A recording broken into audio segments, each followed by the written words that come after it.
Hello tout le monde, j'espère que vous allez bien. Donc pour aujourd'hui on fait une recette de tomates farcies vegan parce que oui ça se fait et c'est même ultra méga super bon. Donc les ingrédients, il faut des tomates rondes, du haché végétal au pistou, celui-ci vient de chez Idée Végétale, du riz, de l'ail, de l'oignon, une moitié d'oignon, du sel, du poivre, de l'huile d'olive et enfin une marmite un petit peu spéciale. Je ne sais plus en quoi elle est, mais c'est une marmite qui est juste super bien pour la cuisson au four. Donc, on va commencer la recette en coupant l'ail, pardon, pas l'oignon, en coupant l'ail vraiment très très finement. Pour ma part, je fais ça parce que je déteste mordre sur un morceau d'ail un peu gros, parce que je trouve qu'après ça prend tout le goût. Donc voilà, ça a bon goût, ça donne du goût, mais on essaie de couper vraiment hyper finement. Et ensuite, on vient couper notre moitié d'oignon en tout petits morceaux aussi, mais vous pouvez très bien les laisser comme ça, mais pour farcir je trouve que c'est pas très pratique, donc je viens les couper vraiment en tout petits morceaux. Une fois que tout ce petit mélange est prêt, on vient le mettre dans la casserole avec un très gros filet d'huile d'olive, puisque il faut penser qu'après on va on va mettre notre farce dedans, donc du coup il faut en mettre pas mal. Ensuite, on vient s'occuper des tomates pendant que tout est à cuire à feu doux au niveau de la poêle. On vient couper nos tomates, donc on vient couper le petit chapeau et avec une cuillère, on vient évider la tomate donc de sa chair et de ses graines et de son jus. Il ne faut pas le jeter, surtout pas, et moi je le mets dans une assiette en fait pour tout vider. Et on remet le petit chapeau évidemment pour pas se tromper de chapeau de tomate après. Donc on vient faire nos 5 tomates évidées, enlever le jus, la chair, et vous voyez qu'il y a quand même pas mal de jus, mais on ne jette rien. Une fois qu'on a fait nos 5 tomates, on va revenir à notre poêle avec les oignons et l'ail qui sont en train de frire, et on va mettre tout notre haché végétal dans la poêle, histoire que tout prenne le goût et que ça mijote un petit peu afin que le pistou prenne un petit peu plus de goût, parce que je pense que si on met le haché comme ça dans la tomate, ça risque d'être un petit peu sec.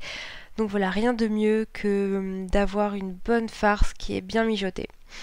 Une fois que l'ail a bien pris avec le haché et tout, on vient mettre la chair de la tomate qu'on a précédemment découpée. Pas le jus encore parce que sinon ça va vraiment faire une grosse gadoue. On vient simplement mettre les tomates pour que ça apporte du goût en plus et que la chair de tomate fonde un petit peu dans la poêle.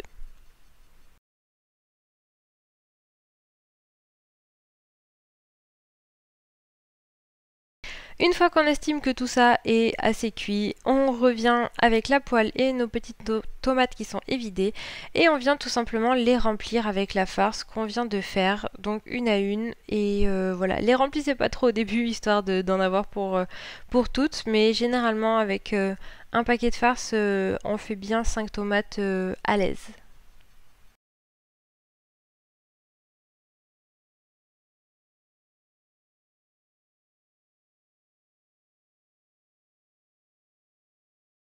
Maintenant que c'est fini, on vient mettre nos tomates directement donc dans cette super marmite, mais vous pouvez prendre n'importe quelle marmite en fonte ou quoi. Je viens les disposer un petit peu éloignés parce que après on va venir remplir donc cette marmite. On va la remplir dans un premier temps avec le riz. Donc moi pour ces 5 tomates j'ai mis un verre de riz. Je prends du riz de Camargue parce que je trouve qu'il est plutôt bon. Il a pas mal de goût et j'aime bien au niveau de la cuisson en fait le grain que ça rend.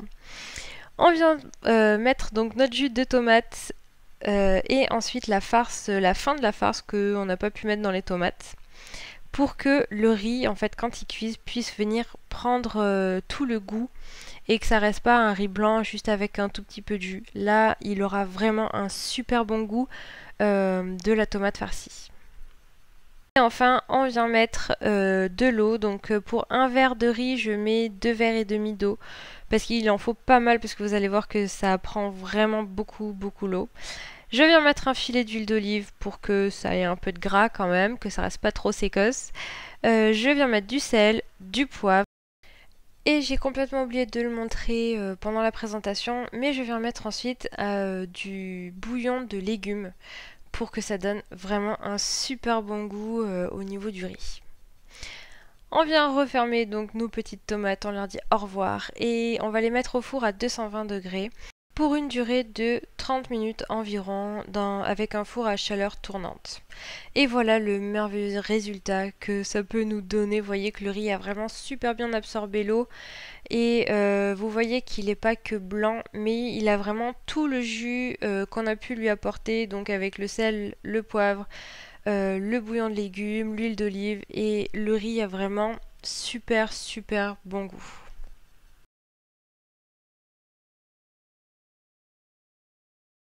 Voilà, cette recette est maintenant terminée. J'espère en tout cas qu'elle vous aura plu. N'hésitez pas à mettre un pouce en l'air si c'est le cas, à vous abonner à ma chaîne si vous ne l'êtes pas encore.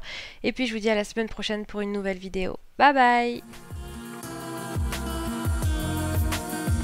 On se retrouve avec une vidéo make-up. Parce que ça fait assez longtemps que j'en ai pas filmé. Et en fait cette fois-ci je voulais faire un truc un peu spécial d'une routine en fait habituelle. Je voulais vraiment en fait vous montrer ma routine mais sans montage vidéo, c'est-à-dire vraiment ma routine